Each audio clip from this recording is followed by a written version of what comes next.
Blue Skis by Jennifer Munro. 3 days before Christmas, I took my son Ben into Chicago for a doctor's appointment.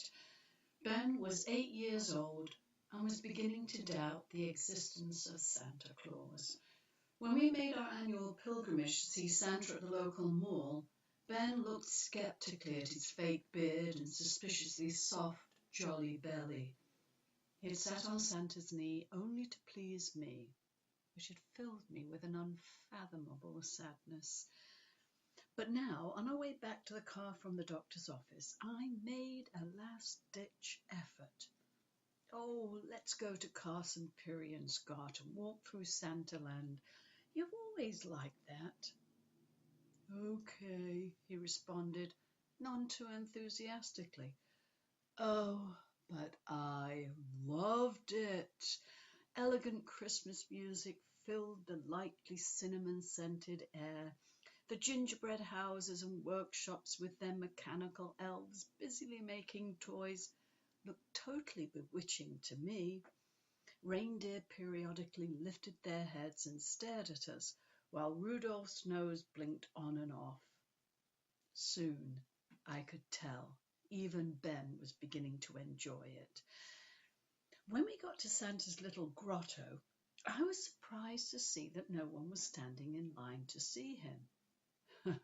And there was nothing fake about this guy.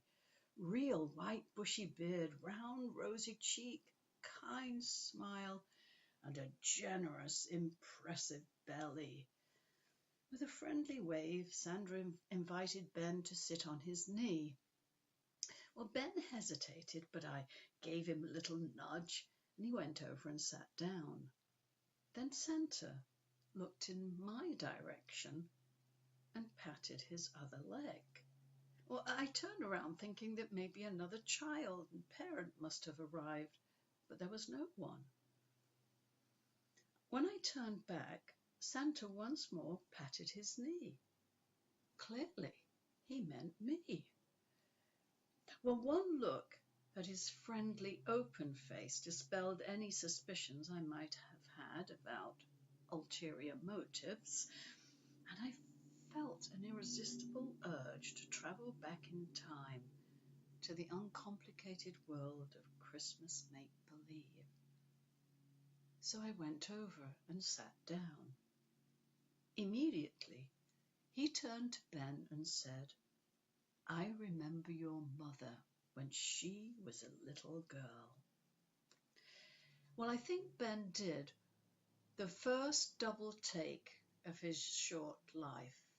His eyes lit up, and I could see the thought flash across his mind. He must be real.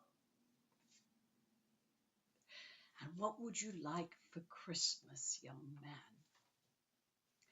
Santa smiled, and without any hesitation, Ben asked for a pair of downhill skis.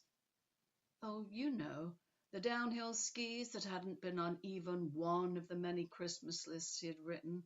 Oh, he was ready to give up his belief in Santa, but he wasn't ready to give up the lists of toys that he wanted. Well, Santa patted Ben's arm. "I'll make sure the elves find a pair just in time for Christmas." And then he looked pointedly in my direction. I wanted to say, "But all the gifts have already been wrapped and hidden away, Santa, not to mention the hordes of people coming over for dinner on Christmas Day. I still have a million things to do, and I just have 2 days in which to do it." But Santa just raised his eyebrows and shrugged as if to say, "What choice did I have?" And then he smiled, that warm, generous smile which said, "You can do this, Mom. I know you can." So what choice did I have? In a frenzy, I spent what little time I had ransacking the stores, but all I could find were expensive skis that looked far too big for Ben. In desperation, on Christmas Eve, I went to Kmart, and there they were, A pair of smart blue plastic skis that strapped easily to the feet.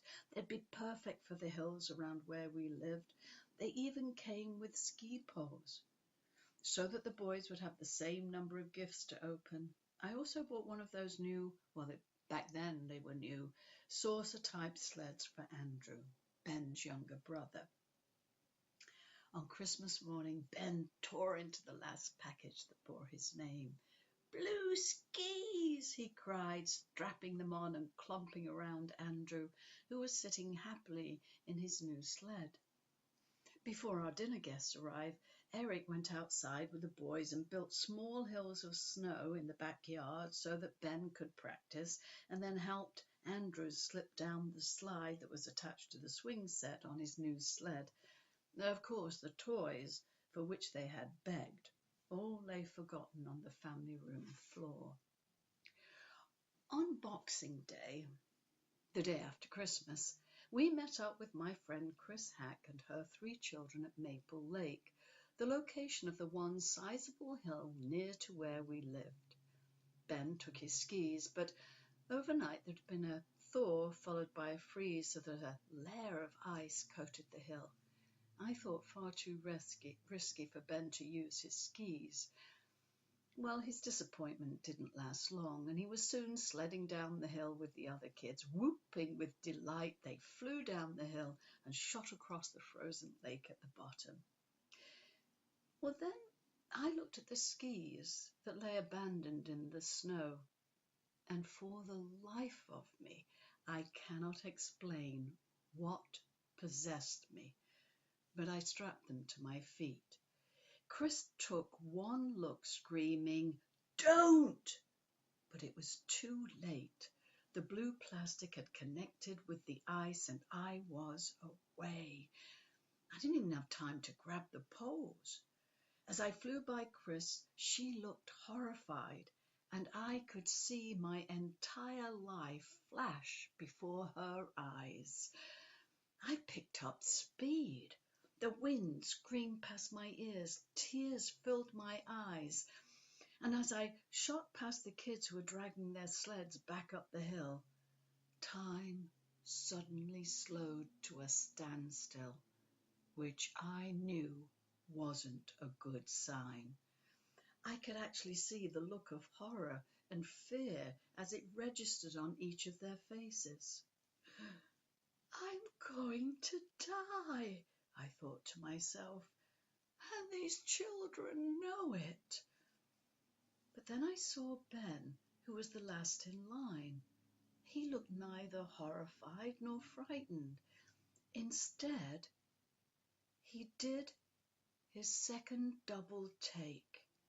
His eyes lit up, and once more I could see the thought flash across his mind. He must be real. And then he started to shout, "Go, Mom, go! You can do it! You can do it! Go, Mom, go!" The other kids joined in. "Go, go, go! You can do it! You can do it! Go, go, go!" Inspired, I hunkered down, trying to keep my center of gravity as low as possible, just the way I'd seen expert skiers doing it. By now, I had reached warp speed. The frozen landscape was a blur, the ice beneath my skis a slick smear. My booming heartbeat picked up the kids' chant, "Go, go, go! You can do it! You can do it! Go, go, go!"